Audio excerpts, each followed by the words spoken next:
अङ्गालोमा बाँधिराख्न प्रभु तिमीलाई चाहन्छ तिम्रा दोषहरू मेटाउन धेरै धेरै चाहन्छ अङ्गालोमा बाँधिराख्न प्रभु तिमीलाई चाहन्छ तिम्रा दोषहरू मेटाउन धेरै धेरै चाहन्छ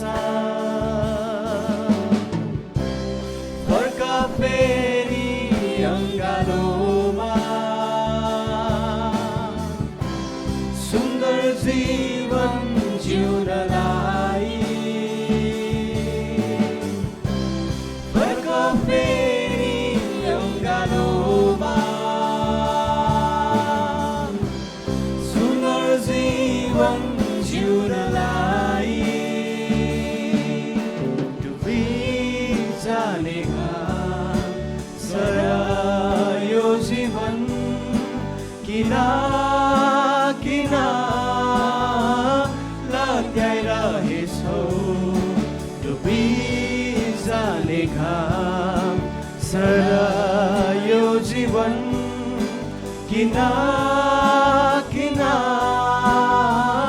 लत्याइरहेछौ यो बाटोमा पर्खी प्रभु तिमीलाई बोलाउँछन् यो बाटोमा पर्खी प्रभु तिमीलाई बोलाउँछन् अङ्गालोमा बाँधिराख्न प्रभु तिमीलाई चाहन्छ तिम्रा दोषहरू मेटाउन धेरै धेरै चाहन्छ अङ्गालोमा बाँधिराख्न प्रभु तिमीलाई चाहन्छ तिम्रा दोषहरू मेटाउन धेरै धेरै चाहन्छ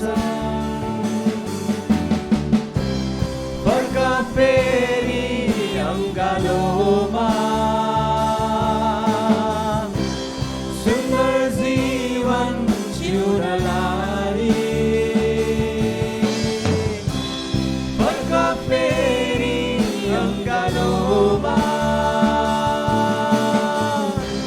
सुन्दर जीवन जिउनलाई सुख खोजेर प्रभु भुलेर कहाँ कता हराइरहेछौ सुख खोजेर प्रभु भुलेर कहाँ कता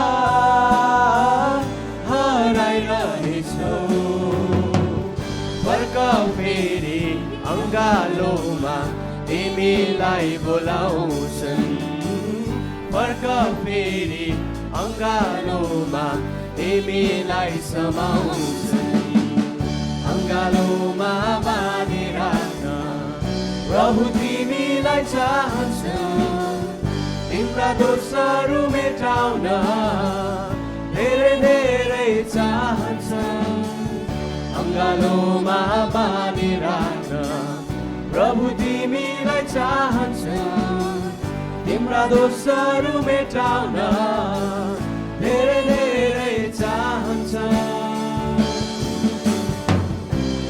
फर्क फेरि अङ्गालोमा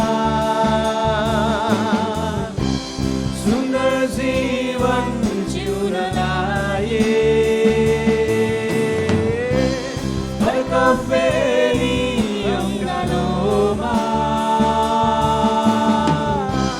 सुन्दर जीवन जिउनलाई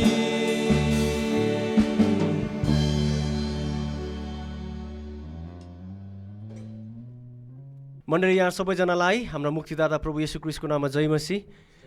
हामी हाम्रो जीवित परमेश्वर जसको हामी आराधना गर्छौँ, कसरी ख्रीष्टमा हामी उहाँ पितालाई अब्बा अनि पिता भनिकन हामी उहाँलाई हामी सम्बोधन गर्न सक्छौँ। परमेश्वरले त्यो स्वतन्त्रता आज हामीलाई दिनुभएको छ। गलाती 4 अध्यायको त्यसको 5 देखि 7 सम्म हामी हेऱ्यौँ भनेदेखि हामी यसरी लेखेको हामी पाउँछौँ। पावलले कसरी भन्छन्, कि व्यवस्थाको अधीनमा रहनेहरूलाई मोल तिरेर छुटाउनलाई उहाँ पठाइनुभयो ताकि हामी पुत्रको पुरा हक प्राप्त गर्न सकौँ। तिमीहरू पुत्र भएका हुनाले परमेश्वरले आफ्ना पुत्रको आत्मा हाम्रो हृदयमा पठाइदिनु भयो, जसले हे अब्बा पिता भनेर पुकार्नुहुन्छ। यसै कारण परमेश्वरद्वारा तिमी अब उपरान्त दास होइनौ, तर पुत्र हौ, र पुत्र हौ भने त उत्तराधिकारी पनि हौ। परमेश्वरलाई जुन दिन हामीले विश्वास गऱ्यौँ, प्रभु येशू ख्रीष्टलाई विश्वास गऱ्यौँ कि येशू ख्रीष्टद्वारा आज हामी उहाँलाई पिता र अब्बा भनिकन स्वीकार गर्न सक्नेहरू भएका छौँ। किन परमेश्वरले हामीलाई आफ्नो छोराछोरीको रूपमा हामीलाई उहाँले हेर्नुहुन्छ। आउनुहोस् नै परमेश्वरलाई हामी आराधना गर्नेछौँ। आउनुहोस् हामीले आँखा बन्द गर्नेछौँ, आउनु नै परमेश्वरलाई हामी आराधना गर्नेछौँ। मेरो परमेश्वर तपाईँ मेरो उद्धार, तपाईँ मेरो भरोसा, तपाईँ मेरो भरोसा, तपाईँमा म रमाउँछु, तपाईँमा म रमाउँछु।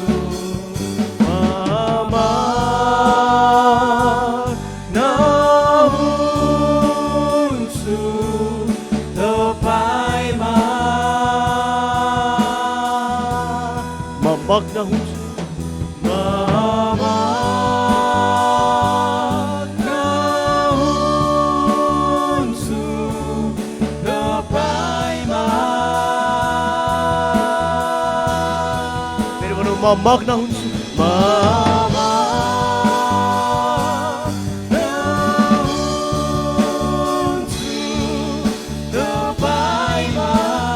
हातहरू उचाल्दै भनौँ तपाईँलाई, म मग्न हुन्छु तपाईँमा।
तपाईँ हामीहरूका अब्बा अनि पिता भनिकन हामी तपाईँलाई प्रभु स्वीकार्न सक्छौँ। ओ प्रभु, तपाईँ कहाँ आइकन ख्रीष्टमा तपाईँ हाम्रा पिता हुनुहुन्छ भनिकन हामी तपाईँलाई पुकारा गर्न सक्छौँ। यदि परमेश्वरका आत्मा हामीमा हुनुहुन्छ भनेदेखि प्रभु आज हामीलाई पवित्र आत्मा परमेश्वरले तपाईँलाई अब्बा अनि पिता भनिकन सम्बोधन गर्नलाई, ओ प्रभु तपाईँलाई पुकारा गर्नलाई हामीलाई प्रेरणा हुन्छ। तपाईँ हाम्रा पिता परमेश्वर, तपाईँ हाम्रा पिता परमेश्वर। हालेलुया, हालेलुया, हालेलुया।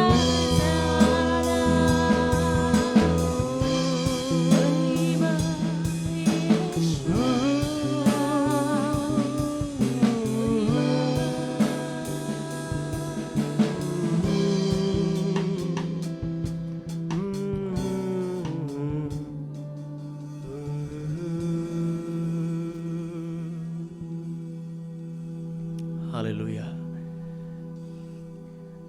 परमेश्वर उहाँ हाम्रो पिता हुनुहुन्छ।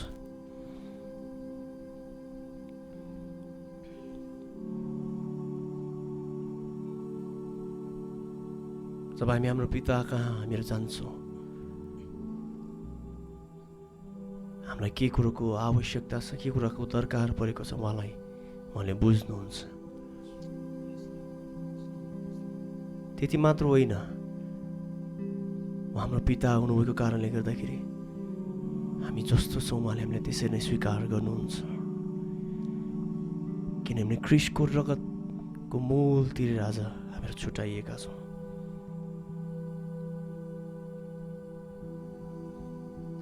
तर त्यो धेरै टाढा छँदा त्यसका बाबुले त्यसलाई देखे र तिनी दयाले भरिए र दौडेर गई त्यसलाई अङ्गालो हालेर त्यसलाई चुम्बन गरे। छोराले तिनलाई भन्यो, बुवा, मैले स्वर्गको विरुद्धमा र तपाईँको दृष्टिमा पाप गरेको छु, म फेरि तपाईँको छोरा बनिने योग्यको छैन। तर बाबु चाहिँले आफ्ना कमाराहरूलाई भने, झट्टै सबैभन्दा असल वस्त्र ल्याएर त्यसलाई पहिराइदेऊ, यसको हातमा औँठी र खुट्टामा जुत्ता लगाइदेऊ र पुष्ट्याइराखेको पशु मार र हामी खाएर आनन्द मनाऊ, किनकि मेरो छोरो मरेको थियो फेरि जीवित भएको छ, हराएको थियो र पाइएको छ। र तिनीहरू आनन्द मनाउन लागे।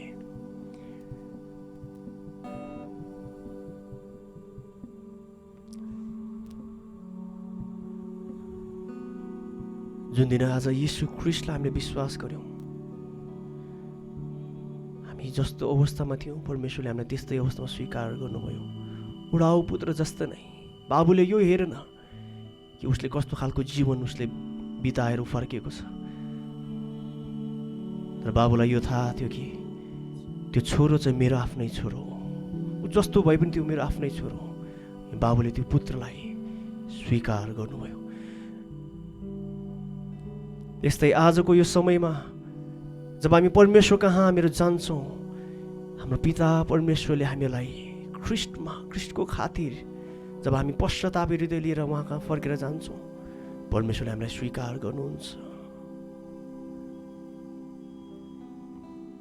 उहाँले हामीलाई फोहोर मैलाको वस्त्र निकालिकन धार्मिकताको वस्त्र पहिराइदिनुहुन्छ।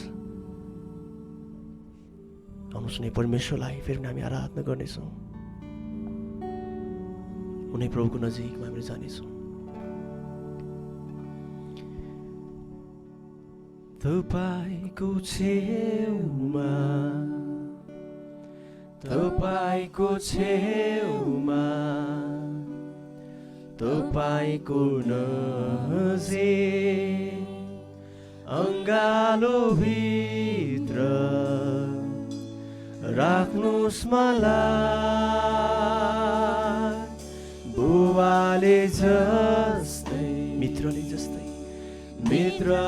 जस्तै तपाईँको नजिक अङ्गालो भित्र राख्नुहोस् मलाई।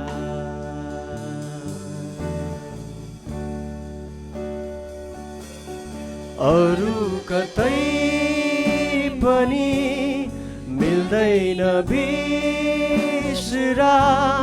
यो आत्माले तपाईँमा नै विश्राम पाउँछ। अरू कतै पनि मिल्दैन तृष्णा, यो मेरो प्राण तपाईँमा नै तृप्त हुन्छ। यसैले छेउमा, तपाईँको छेउमा, तपाईँको नजिक अङ्गालो भित्र राख्नुहोस् मलाई, बुवाले जस्तै, मित्रले जस्तै तपाईँको नजिक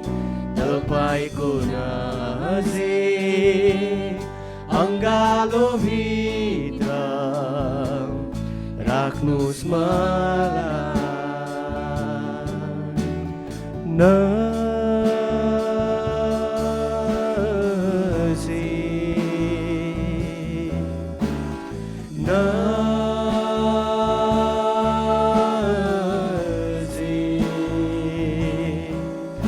येशूको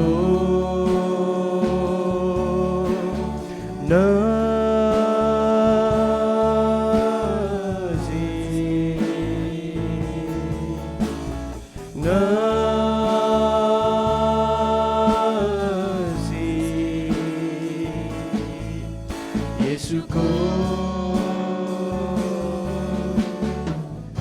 आएर मात्र होइन छोएर मात्र होइन आएर मात्र होइन आएर मात्र होइन छोएर मात्र होइन मलाई हृदयमा लुकाऊ मलाई हृदयमा अटाऊ मलाई हृदयमा लुकाऊ मलाई हृदयमा अटाऊ फेरि भनौँ प्रभुलाई नजिक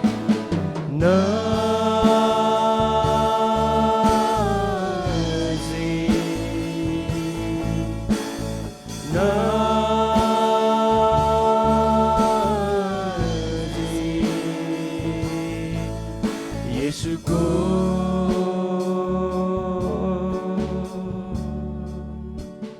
फेरि भनौँ प्रभुलाई नजिक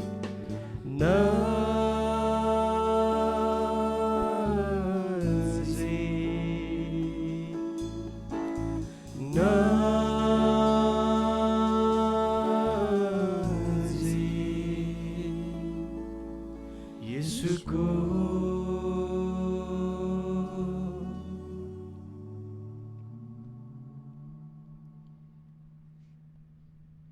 प्रभु साँच्चै नै हामी यो बिहानी तपाईँको नजिकमा हामी आउँछौँ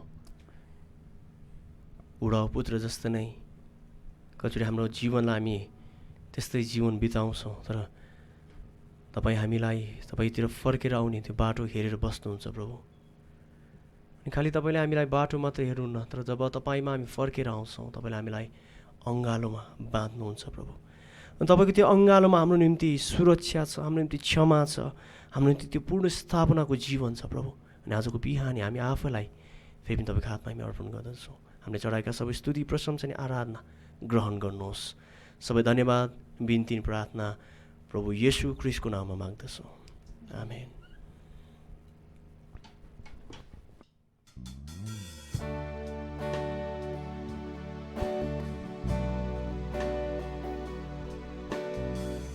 अङ्गालोमा बाँधेर राख्न प्रभु तिमीलाई चाहन्छ तिम्रा दोषहरू मेटाउन धेरै धेरै चाहन्छ अङ्गालोमा बाँधेर राख्न प्रभु तिमीलाई चाहन्छ तिम्रा दोषहरू मेटाउन धेरै धेरै चाहन्छ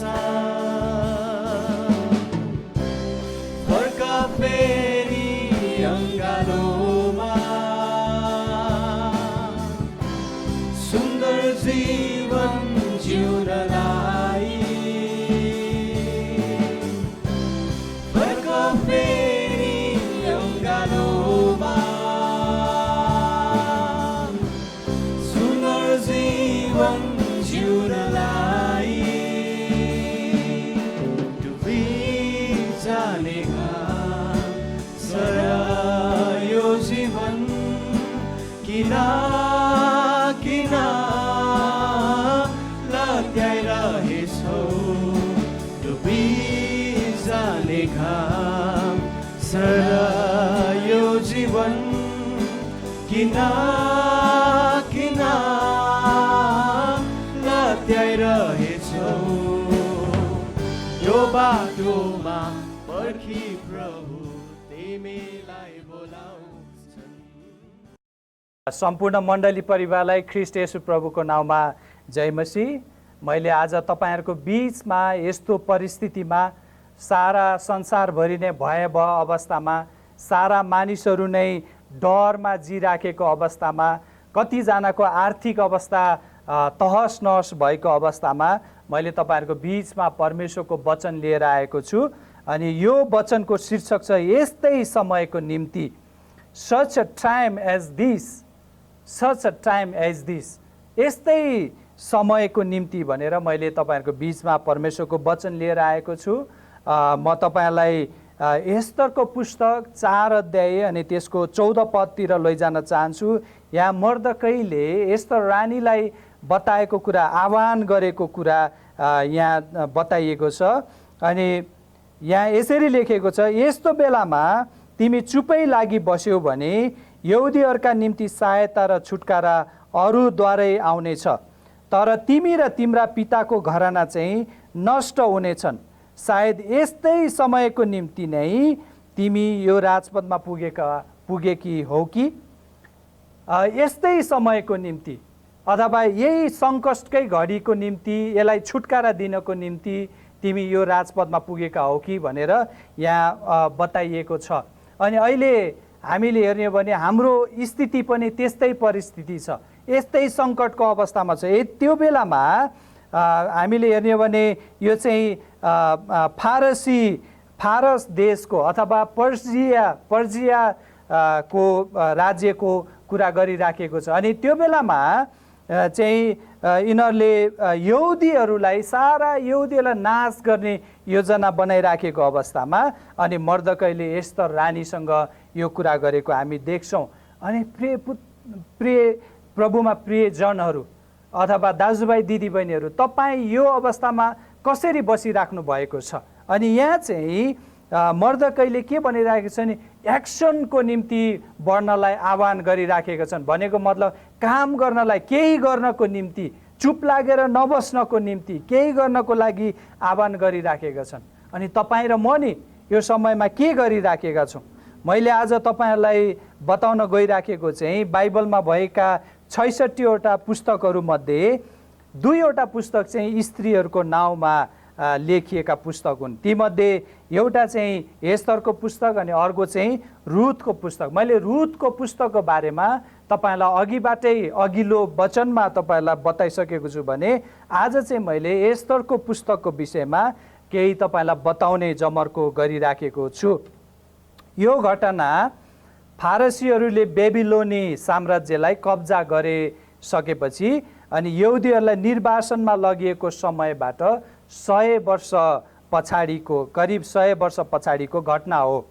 अनि यस पुस्तकमा रहेका हरेक 10 अध्यायलाई हामीले हेर्ने हो भने, 10 अध्यायलाई नै हेर्ने हो भने कहीँ पनि परमेश्वरको नाउँ उल्लेख गरेको पाउँदैनौँ। भए तापनि यसमा परमेश्वरको बन्दोबस्तलाई सुन्दर तरिकाले प्रस्तुत गरिएको, हरेक पदमा, हरेक खण्डमा अथवा हरेक च्याप्टरमा यसलाई राम्रोसँग प्रस्तुत गरेको हामीले देख्न सक्छौँ है। यो घटना उत्सवबाट सुरु भएर हामीले यो पुस्तकलाई राम्रोसँग हेर्ने हो भने यहाँ चाहिँ यो पुस्तकको सुरुवात चाहिँ उत्सवबाट सुरु भएको छ भने यसको अन्त पनि उत्सवमै गएर टुङ्गिएका छन्। यसको मुख्य पात्रहरूमा चाहिँ मर्दकै, मुख्य पात्रमा चाहिँ मेन हिरो चाहिँ मर्दकै हो भने अनि तपाईँले देख्न सक्नुहुन्छ एस्तर रानी पनि हिरोइनको रूपमा हामीले देख्न सक्छौँ। त्यसै गरी अहासुरस राजा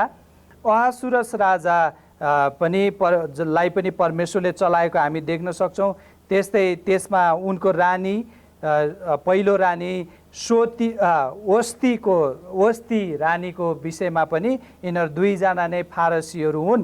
अनि हामीले अर्को पात्र देख्छौँ जो चाहिँ खलनायकको रूपमा, उहाँ चाहिँ हामान, अनि उहाँ चाहिँ प्रमुख अधिकृत अनि अथवा अहिलेको अवस्थामा भन्यो भने प्राइम मिनिस्टर, प्रधानमन्त्रीको रूपमा, अनि उनी पनि फारसी नै हुन्। अनि उनले चाहिँ मुख्य योजना बनाएर यहुदी जातिलाई खतम गर्न खोजेको हामीले देख्छौँ।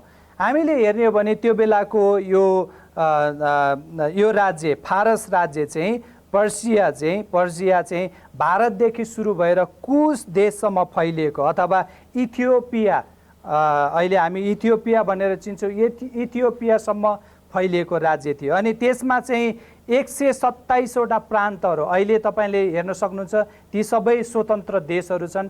127वटा देशहरूमाथि अहासुरस राजाले राज्य गरेको हामी देख्न सक्छौँ। अनि यसको राजधानी चाहिँ सुसन चाहिँ यसको मुख्य राजधानी थियो। अनि कथा चाहिँ यसरी सुरु हुन्छ।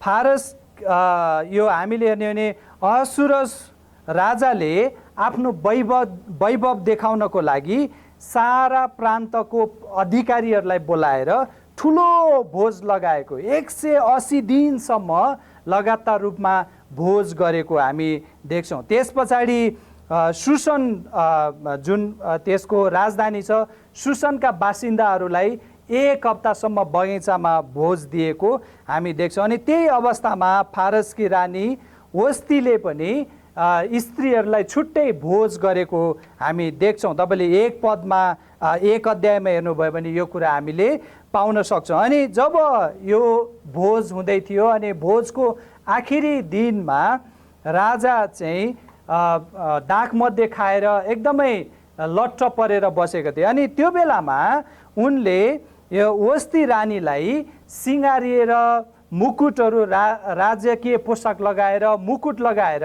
उनको अगाडि ल्याउनलाई हराए उनका कामदारहरूलाई। तर के भयो भने वस्ती रानीले चाहिँ त्यो कुराबाट इन्कार गरिन्, त्यो कुरालाई इन्कार गर्ने। अनि राजालाई इन्कार गरेको कारणले अनि राजा एकदमै रिसाए। राजा रिसाइसकेपछि उनले रानीलाई पदच्युत गरे। अनि रानीलाई पदच्युत गरिसकेपछि त्यसको केही समयमा हामीले 2 अध्यायमा हेर्ने हो भने यसको एस्तरको 2 अध्यायमा हामीले हेऱ्यौँ भने राजाले भारदारहरूसँग सल्लाह गरेर भारदारहरूले सल्लाह दिएअनुसार फेरि अर्को रानी खोज्नलाई लागेको हामी देख्छौँ। अनि त्यहाँ चाहिँ अर्को रानी चाहिँ के भन्छन् भने भारदारले तपाईँले यो देशमा रहेका सुन्दर सुन्दर कन्याहरूमध्ये कसैलाई तपाईँले रानी बनाउनुहोस्। अनि राजाले त्यो कुरा चाहिँ असल लाग्छ। अनि उनले एउटा उर्दी गर्छन् सारा प्रान्तका सुन्दर केटीहरूलाई उहाँ कहाँ ल्याउनलाई, उहाँको राज्यमा अथवा सुसनमा ल्याउनलाई अर्याउँछन्। अनि त्यसै गरेर ल्याएको हुन्छ। अनि त्यही बेलामा एस्तर को त्यहाँ प्रकट भएको हामी देख्छौँ। अनि मर्दकैले एस्तरलाई पनि राजाले अराए अनुसारको उहाँको पत्नी हुनको निम्ति एस्तरलाई ल्याएको छ। अनि खासमा उनको नाम चाहिँ हदसा, हिब्रू भाषामा हदसा भनेर हामीले पाउँछौँ भने ग्रिकमा चाहिँ एस्थर भन्छ। अनि फारसमा चाहिँ फारसी भाषामा चाहिँ एस्तर भनेर उहाँलाई चिनिएको। अनि उनी चाहिँ एस्तर चाहिँ को थिइन् भने उनको मर्दकैको काकाको छोरी, जसको आमा बुवा थिएन। अनि मर्दकैले चाहिँ आफ्नै छोरी बनाएर उनलाई पालेका थिए र उनी देख्दामा असाध्यै सुन्दरी भएको कारणले अनि परमेश्वरले यस्तो बन्दोबस्त मिलाउनु भयो कि एस्तरलाई यहुदी नारीलाई राजाको पत्नी हुनलाई, रानी हुनलाई उनलाई छानेको हामीले यहाँ देख्छौँ। अनि त्यहाँ चाहिँ 6 महिनासम्म तेल घसेर राख्ने, त्यस पछाडि फेरि बाँकी रहेको 6 महिना चाहिँ अत्तर लगाएर सिँगार गरेर राख्ने। अनि त्यस पछाडि राजा कहाँ प्रस्तुत हुन पर्थ्यो। अनि त्यसरी प्रस्तुत भएर जब रुथको एस्तरको पालो आयो अनि एस्तर चाहिँ त्यसमा सिलेक्ट भएको अथवा छानिएको हामीले पाउँछौँ। हामीले हेर्ने हो भने त्यस पछाडि मर्दकैले जब आफ्नो भतिजी अथवा आफ्नो बहिनी राजाको पत्नी भयो अनि मर्दकैलाई एकदमै एक प्रकारको मनमा खुल्दुली थियो, कस्तो गरेको होला के गरेर। अनि उनी जहिले पनि राजदरबारको गेटमा गएर अथवा ढोकामा गएर बस्ने गर्थे। अनि एक दिन चाहिँ 2 जना अफिसरहरूले पालेहरूका अफिसरले चाहिँ राजालाई मार्ने षड्यन्त्र गरिराखेका रहेछन्। अनि यो चाहिँ मर्दकैले थाहा पाएर एस्तरलाई बोलाएर यो कुरा बताइदिन्छन्। अनि एस्तरलाई बताइदिइसकेपछि एस्तरले गएर मर्दकैले भनेको अथवा मर्दकैको नाम लिएर अनि राजालाई बताइदिन्छन्। अनि छानबिन गरिसकेपछि ती दुईजना अफिसरहरूलाई झुन्डाएर मारेको हामी देख्छौँ। अनि त्यो चाहिँ राजाको इतिहासमा, राजाको त्यो किताबमा, इतिहासको किताबमा लेखिएको थियो। अनि हामीले त्यहाँ अर्को पात्र देख्छौँ, हामानको प्रवेश त्यहाँ हुन्छ। अनि हामान चाहिँ एउटा अफिसर थिए अनि राजाले उनलाई पदोन्नति गरे र उनी पछिको दोस्रो दर्जामा पुर्याए। अनि जब हामानको पदोन्नति भयो अनि हामानले चाहिँ के गरे भने सबै मानिसहरूले उहाँको अगाडि घुँडा टेक्न पर्ने। अनि जब उनी आउने जाने गर्थे राजदरबारमा अनि मर्दकैले चाहिँ घोडा टेकेनन्। अनि यो देखिसकेपछि अनि उनले मर्दकैलाई चाहिँ एकदमै डाहा गर्न थाले, रिस गर्न थाले र मार्ने षड्यन्त्र गरे। अनि सारा यहुदी जातिलाई नै मार्नको निम्ति राजा कहाँ छल गरेर लगेको हामीले देख्न सक्छौँ। तपाईँले 3 अध्याय हेर्नुभयो भने त्यो कुरा देख्न सक्छ। अनि उनले चिट्टा हाले अनि त्यसलाई चाहिँ पुर भनेर भनिएको छ, पुर। अनि चिट्टा हाले अनि त्यसलाई चाहिँ उहाँले चिट्टा हालिसकेपछि आदर भन्ने 12औं महिनाको तेस्रो दिनमा सारा यहुदीहरूलाई मार्ने उनले षड्यन्त्र निधो गरे र सबै अधिकारीहरूलाई चिठी लेखेर पठाएको हामी देख्न सक्छौँ। अनि यो कुरा मर्दकैले थाहा पाइसकेपछि मर्दकैले 4 अध्यायमा हेर्ने हो भने मर्दकैले थाहा गरिसकेपछि अनि उनले चाहिँ एकदमै अफसोस गर्छन्। अनि उनले भाङ्रा लगाउँछन्, खरानी धस्छन् अनि त्यसरी बिलाप गरेर बस्छन्। अनि यो कुरा चाहिँ एस्तर रानी कहाँ पुग्छ। अनि एस्तर रानी कहाँ पुगिसकेपछि मर्दकैलाई सोधी पठाउँछन् किन यसो गरेको। अनि मर्दकैले सबै कुराहरू बताइदिन्छन्। अनि उनले भन्छन् अघि मैले पढिसकेँ तपाईँहरूको अगाडि, म फेरि पढ्छु। 4 अध्यायको 14 पदमा मर्दकैले एस्तरलाई भन्छन्, यस्तो बेलामा तिमी चुप्पै लागि बस्यौ भने यहुदीहरूका निम्ति सहायता र छुटकारा अरूदरै आउनेछ, तर तिमी र तिम्रा पिताको घराना चाहिँ नष्ट हुनेछन्। सायद यस्तै समयको निम्ति नै तिमी यो राजपदमा पुगेकी हो कि यस्तै समयको निम्ति प्रेर हो, यही सङ्कटको निम्ति सारा यहुदी जाति नाश हुनबाट बचाउनको निम्ति तिमी यो राजपदमा पुगेका हो कि। अनि अहिलेको अवस्थामा पनि यस्तो समय आएको छ जहाँ चाहिँ मानिसहरू विनाश हुँदैछन्, दिनदिनै नाश हुँदैछन्। अनि यस्तो समयमा हामीहरू पनि यसरी नै चुनिएका हौँ कि हामीहरूलाई परमेश्वरले अभिषेक गरेर यो ठाउँमा राख्नु भएको हो कि। तपाईँले र मैले विचार गर्नुपर्ने कुरा। म अझै अगाडि बढाउँदैछु कथालाई। आफ्नो मानिसहरूलाई छुटकारा दिने कार्यमा परमेश्वरले बन्दोबस्त गरेको हामी यहाँ देख्न सक्छौँ। 5 पदमा हामीले हेर्ने भने त्यस पछाडि एस्तरले मर्दकैलाई खबर पठाउँछिन्, ल त्यसो भए सुसनको सबै सिटीको, सबै सहरको सबै यहुदीहरूलाई एक प्रकारले भन्यो भने फास्टिङ बस्नु, होइन, फास्टिङ बस्नु भनेर त्यहाँ बताइएको छ है। अनि सबैलाई फास्टिङ बस्न लगाउँछन्। अनि 3 दिनसम्म रानी आफै पनि र सारा यहुदीहरूलाई फास्टिङ बस्न लगाउँछन्, उपवास बस्न लगाउँछन्। अनि त्यस पछाडि एस्तर रानी सँग राजाको भेट करिब 30 दिन भनेको छ। 30 दिनसम्म भएको थिएन त्यो बेलामा। अनि राजा कहाँ जानु चाहिँ यति डरमर्दो कुरा थियो। यदि राजाले आफ्नो राजदण्ड, सुनको राजदण्ड तेर्साएनन् भने जो मान्छे गएको छ त्यो मान्छे चाहिँ मारिन्थ्यो। त्यस कारणले रानीले एक प्रकारले एकदमै डर थियो उनीसँग। तर पनि उनले एउटा रिक्स मोलेको हामी देख्छौँ।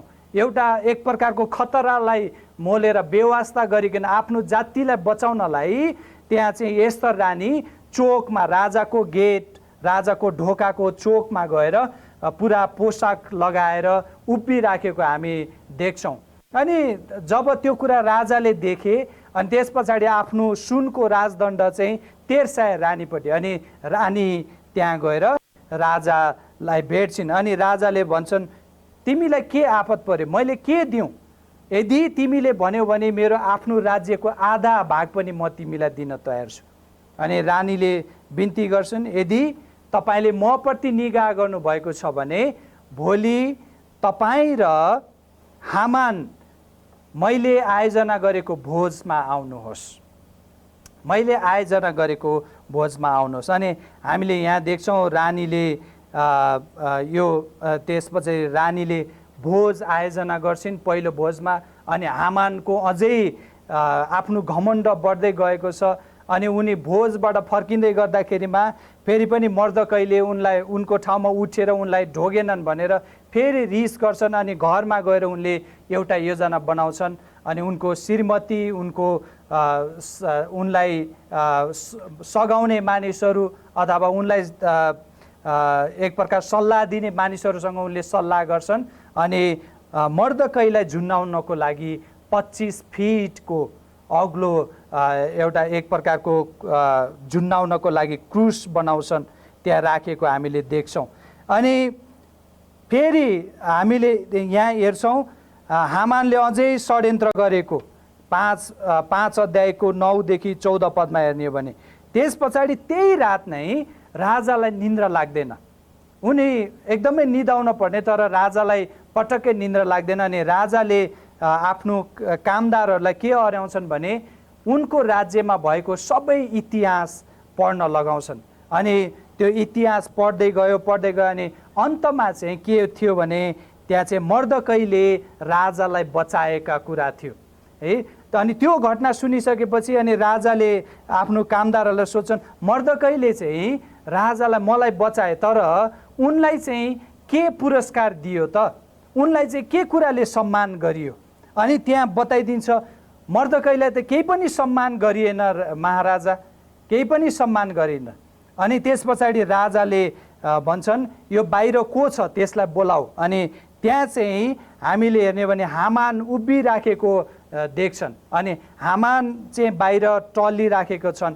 अनि हामानलाई बोलाइ पठाए राजाले।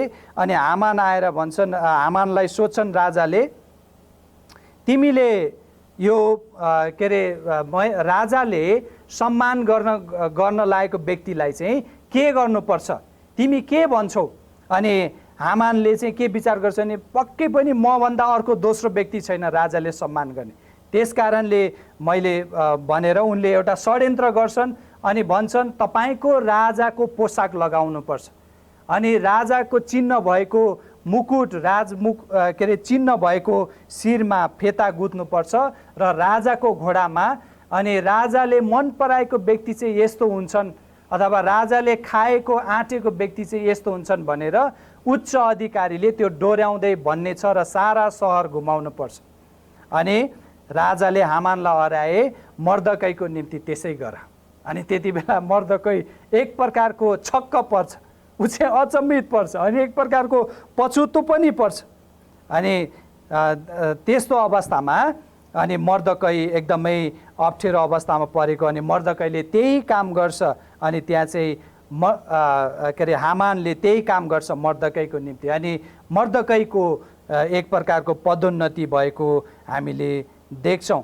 अनि त्यस पछाडि त्यही दिन बेलुका फेरि उनले गएर भन्छन्, तिम्रो चाहिँ उनको परिवारले भन्छन्, तिम्रो हामानलाई तिम्रो चाहिँ अब पतनको दिन आयो, त्यसो भए मर्दकैलाई राजाले सम्मान गरेका छन् भने तिम्रो चाहिँ पतनको दिन आयो भनेर बताइदिन्छ। अनि त्यतिखेर नै एस्तर रानीले भोजको निम्ति हामानलाई लिन पठाउँछन्। अनि त्यहाँ चाहिँ हामान र राजा फेरि भोजको निम्ति एस्तर रानीको भोजको निम्ति जान्छन्। अनि त्यति बेला पनि राजाले सोध्छन् तिमीले केही पनि भनेको छैनौ, त्यस कारणले तिमी के माग्न चाहन्छौ बताऊ। अनि एस्तर रानीले भन्छन्, मलाई र मेरो घरानालाई बचाउनुहोस्, मलाई र मेरो घरानालाई मार्ने सबैलाई नष्ट गर्ने षड्यन्त्र भएको छ, त्यस कारणले बचाउनुहोस्। अनि हामीले हेर्ने भने यो चाहिँ तपाईँले हेर्न सक्नुहुन्छ 7 अध्यायमा है। अनि त्यो दुष्ट चाहिँ को हो त, यस्तो गर्ने कसको आँट छ, तिमीलाई मार्ने कसको आँट छ?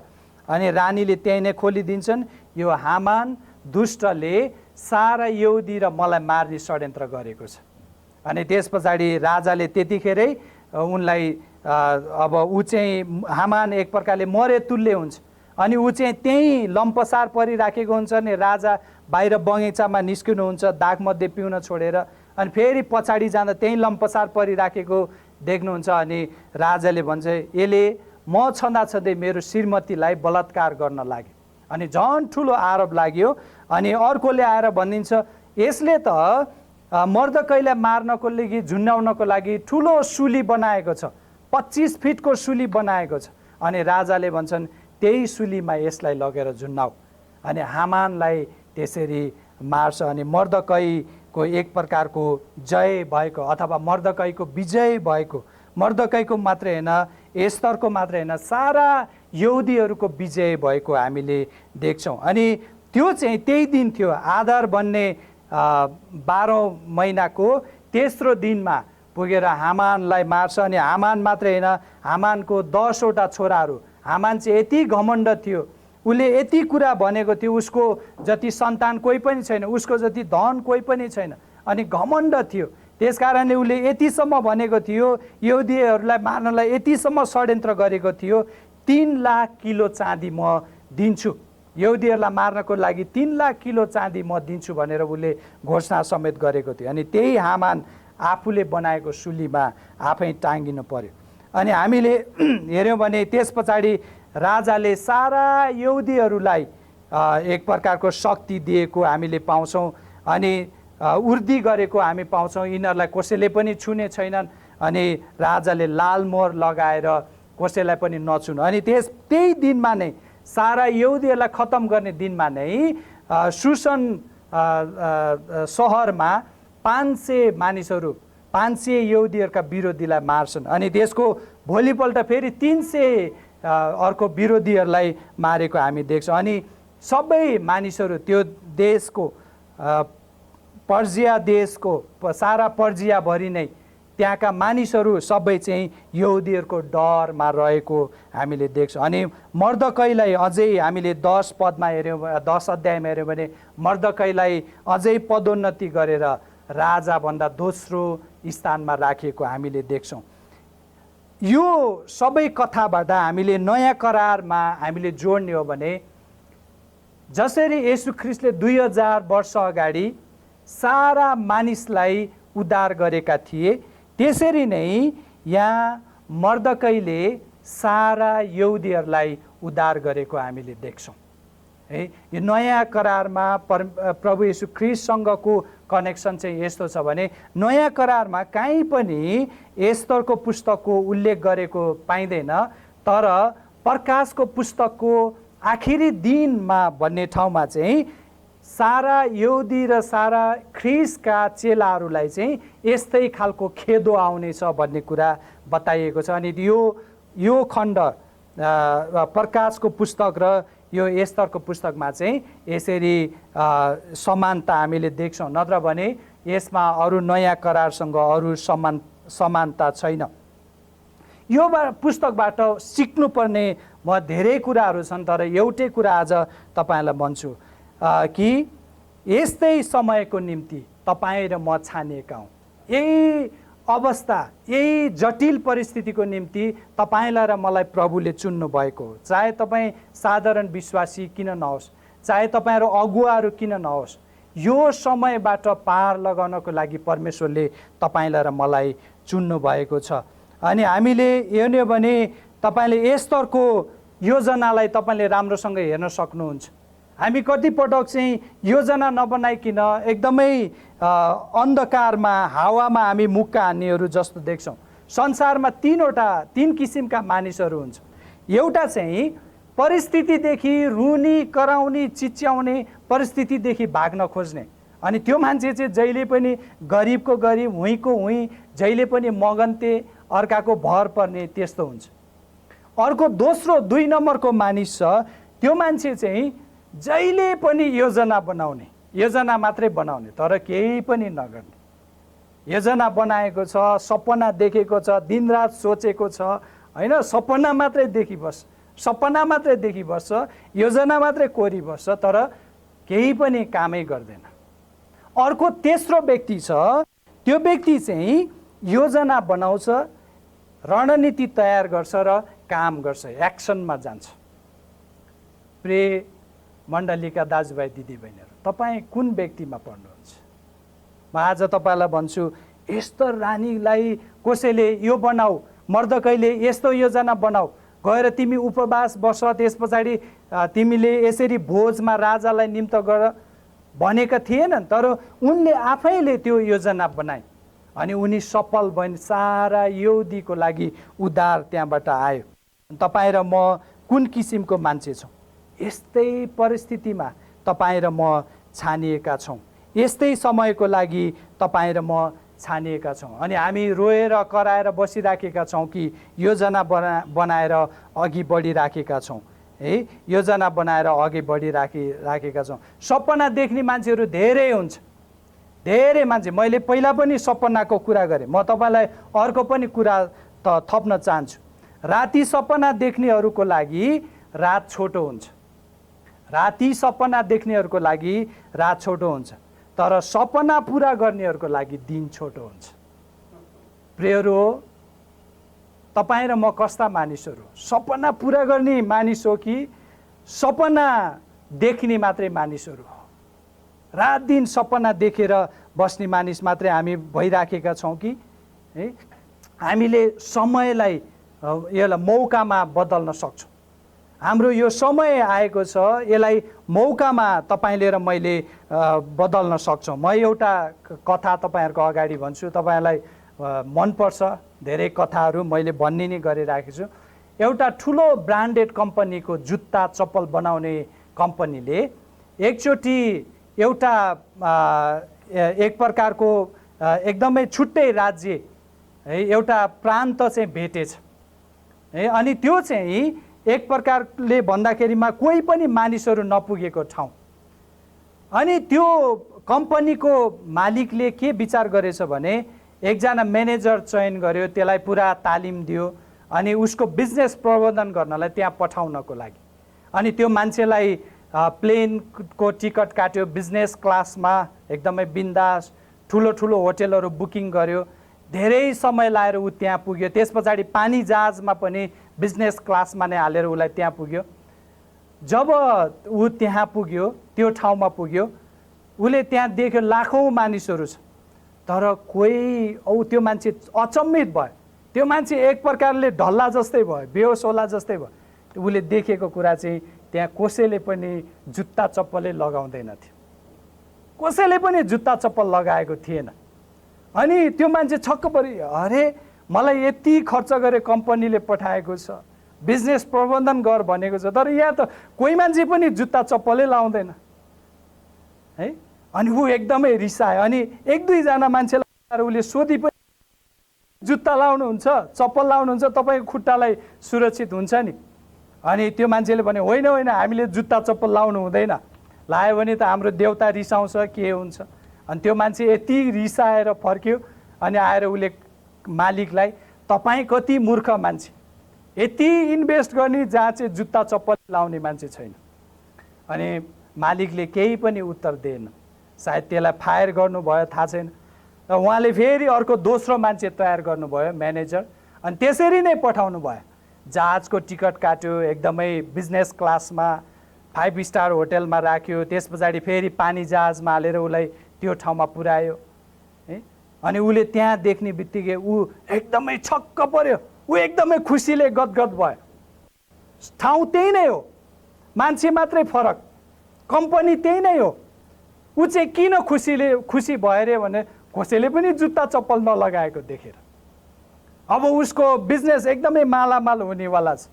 अनि उसले के गर्यो, त्यहाँको मुखियाहरूलाई बोलायो, कतिजना मान्छेहरूलाई उसको सित्तैमा चप्पलहरू एक प्रकारले ट्रायल गर्न दियो, लगाए। अनि त्यो लगाउने मान्छेहरू एकदमै सुन्दर देखियो, राम्रो थियो, अनि खुट्टाको पनि सेफ, कम्फर्ट भयो उनीहरूलाई। अनि त्यस पछाडि त यति भयो, उसले देख्यो, उसले पनि किन्यो, उसले पनि किन्यो, यति धेरै व्यापार भयो। अनि त्यो मान्छेले जागिर तलब मात्रै पाएन, उसले कमिसन पनि पायो। अनि त्यो म्यानेजर यति धनी भयो अरे, यति धनी भयो अरे है। अनि प्रियरो, मैले यो कथा किन बताउँदैछु भने परिस्थिति एउटै हो। अघिल्लो मान्छे त्यत्तिकै दङ खाएर फर्क्यो, निराश भएर फर्क्यो, तर दोस्रो मान्छेले त्यही परिस्थितिमा उसले मजाले काम गर्यो। तपाईँ र मैले यो परिस्थितिलाई कसरी लिएका छौँ, हाम्रा मानिसहरूलाई कसरी हामीले समेटिराखेका छौँ। आज थुप्रै अगुवाहरू छौँ, हामीहरू 5औं हप्तामा भेट्ने अगुवाहरू 70-80 जनाहरू छौँ। तपाईँहरू के गर्दै हुनुहुन्छ? तपाईँहरू कुन बाटोमा लागिराख्नु भएको छ? मलाई थाहा छ तपाईँहरू सबैजना फेसबुकमा कनेक्ट हुनुहुन्छ। गुरुजनहरू सबैलाई थाहा छ, अरू अगुवाहरूलाई पनि थाहा छ। तपाईँहरूको हरेक दिन तपाईँले अपलोडेड गरिराख्नु भएको छ, तर तपाईँहरू हाम्रो मानिसहरूलाई सेवा दिने कुरामा, सिक्ने कुरामा तपाईँहरू कहाँ चुकिराख्नु भएको छ? शनिबारको सेवामा तपाईँहरू कहाँ जानुहुन्छ? परिस्थितिलाई हामीले हातमा लिनुपर्छ। कतिजना रोइराखेका छन् है। म तपाईँलाई 1-2टा उदाहरण भनेर म सिधै हाल्छु है। पावलले बाइबलमा 2 चोटिसम्म भनेको छन् समयको पुरा सदुपयोग गर। तपाईँले हेर्न सक्नुहुन्छ एफिसी 5 अध्याय त्यसको 16 पदमा यहाँ यसरी लेखेको छ, समयको पुरा सदुपयोग गर किनकि दिन खराब छ। समयको पुरा सदुपयोग गर किनकि दिन खराब छ। अहिलेको दिन यस्तै छ। अनि तपाईँले हेर्न सक्नुहुन्छ अर्को पनि कलसी 4 अध्याय त्यसको 5 पदमा, समयको पुरा सदुपयोग गर्दै बाहिरकाहरूसँग बुद्धिमानी साथ व्यवहार गर। देख्नुहुन्छ, समयको पुरा सदुपयोग गर्दै बाहिरकाहरूसँग बुद्धिमानी साथ व्यवहार गर। तपाईँ र मेरो परिस्थिति एउटै हो। तपाईँले र मैले के काम गरिराखेका छौँ? मैले अस्ति एउटा स्टोरी हेर्दै थिएँ। विदेशबाट फर्केका जवान केटाहरू, अनि उनीहरूले चाहिँ दाङमा इन्भेस्ट गरेको रेस्टुरेन्ट खोले। रेस्टुरेन्ट त्यति चलेको थिएन, अलिअलि मात्रै। अनि त्यही बेलामा लकडाउन भयो, अब ठुलो फसाद पर्यो। अनि कतिजना पार्टनरले छोडेर पनि, 3-4 जना पार्टनरमा कतिजनाले छोड्यो। तर एकजना व्यक्तिले यस्तो आइडिया निकाल्यो, उसले चाहिँ खाना प्याकिङ गर्दै, मानिसहरूको नम्बर लिँदै त्यो खाना चाहिँ यो फेसबुकबाट विभिन्न ठाउँबाट अनलाइनबाट कन्ट्याक्ट गर्दै खाना बेच्न थाल्यो। अनि उनीहरूले 1 महिनामा 30 लाखभन्दा बढी व्यापार गरे, जबकि उनीहरू वर्षमा 3 लाख पनि गर्न सकेको थिएन। तपाईँले र मैले समयलाई कस्तो सदुपयोग गर्दैछौँ? एकजना दिदीले घरमा बनाउने परौठालाई राम्रोसँग प्याकिङ गरेर अहिले डिपार्टमेन्ट स्टोरहरूमा पुर्याइराखेका छौँ, अनि हामीले पनि खान्छौँ है। त्यो दिदीले 20-25 जनालाई काममा लगाउँछिन् अरे, अनि उनले महिनामा कम्तीमा पनि 8 लाख रुपियाँ कमाउँदैछिन् घरमा बनाउने परौठाबाट, घरको खानेकुरा बेचेर। हेर्नुहोस् है।